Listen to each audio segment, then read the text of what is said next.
Back segment tonight with the Orlando killer pledging allegiance to ISIS and even mentioning the head savage of that organization's name. There's no question Islamic terrorism again in the forefront. Joining us from Washington, Jim Hanson, Executive Vice President for the Center for Security Policy, and from Los Angeles, Aaron Cohen, a counterterrorism expert. So, Mr. Cohen, counterterrorism doesn't seem to be working right now for the USA, or am I wrong? No, Bill, you're absolutely right. In fact, what happened is not only, or what's going on with the system is not only incomprehensible, but it's irreprehensible.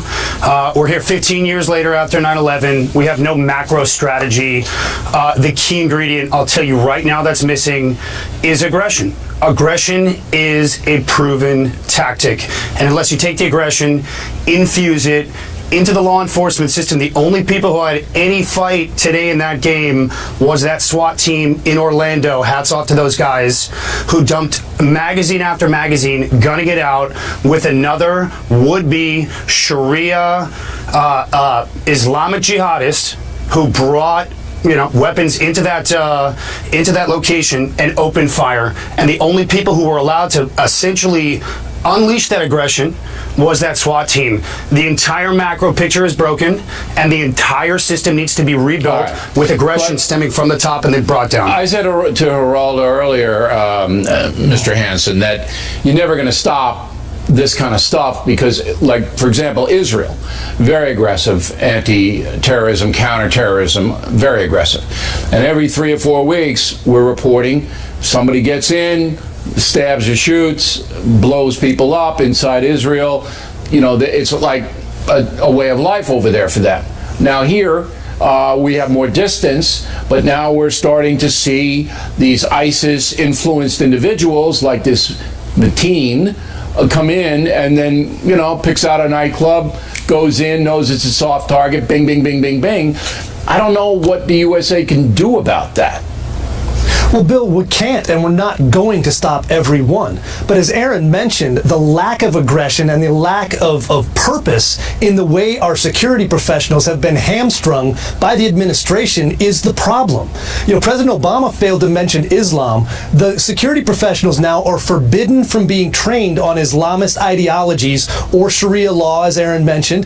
Those things factor into this. The punishment under Sharia for homosexuality is death. If the people who are interviewing Mr. Mateen earlier when the FBI had him in 2013 and 2014 had been able to follow those paths and connect those dots, there is a possibility we could have stopped this and lives could have been saved. Look, in the United States, Mr. Cohen, you can't just detain somebody. All right, so Mateen was anti-Semitic. That's what his father says. All right, he's anti-Semitic. As I pointed out, every single jihadist on the planet's anti-Semitic, as Mr. Hanson just said. So the FBI knows he's sympathetic, Mateen knows he's sympathetic to people overseas suicide bombers. That's why they questioned him in the first place. But you can't detain him. And the agents don't have enough time to watch all of these cranks. There's thousands of them, right?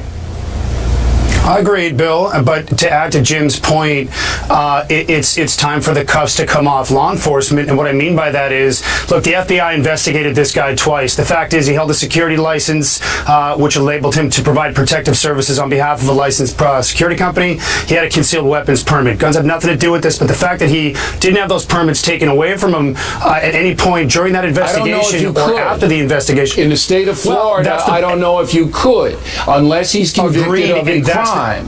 You see, just because you're under suspicion, our system is you're innocent until proven guilty. So you can't take anything away. You can't, if the state law says that you can carry because you're working in a security business that needs that kind of protection, and you're clean. He had no arrest record. This guy was clean. That's right. What I'm trying to get at. And after the fact, the overall arch of this, Mr. Hanson, is, and you're both right, the United States government isn't aggressive enough toward the root problem, ISIS.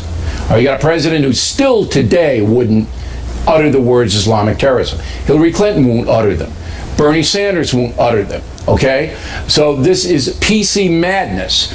But if you're going to really take it seriously, then you got to think about, you have to go in and you have to defeat them, which means you have to kill them. The Kurds aren't going to do it. The Saudis aren't going to do it, and this is what we hear over and over, or our allies, they're going to go in and they're going to do it. No, they're not. It's going to have to be us. And I don't know if, even after tonight, Mr. Hanson, I don't know if the people have the will to do what has to be done. Well, let's hope they gain the will, Bill. But I'll disagree with you. ISIS isn't the root problem. The global jihad and the Sharia ISIS ideology is the demonstrative arm of that jihad. Correct. No, not absolutely. the Taliban. They're isolated in Afghanistan and Pakistan. It's ISIS that this guy was mentioning in his 911 call. This is the glamour. This is the heat. ISIS. It's true. Bill, you're right. They are the big dog right now, and they're the one he wanted to get his name up in lights. Right. So we pledged allegiance to ISIS, and we should. It's a shame that the global caliphate has a headquarters in a country that we spent blood and treasure to liberate. So we Iraq absolutely should go and Syria. mop them up. We should wipe them and I've been out saying that and cut it forever, down. that NATO needs to declare war, and Congress needs to declare war on the Islamic Jihad and then get NATO involved. But you know what this is like, Mr. Cohen, and you know this probably better than anyone. This is like the late 1930s, when the philosophy in Europe was, we can contain the Third Reich. We can contain them.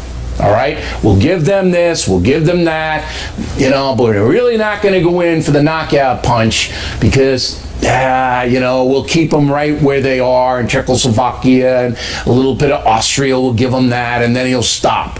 This is the same exact stuff.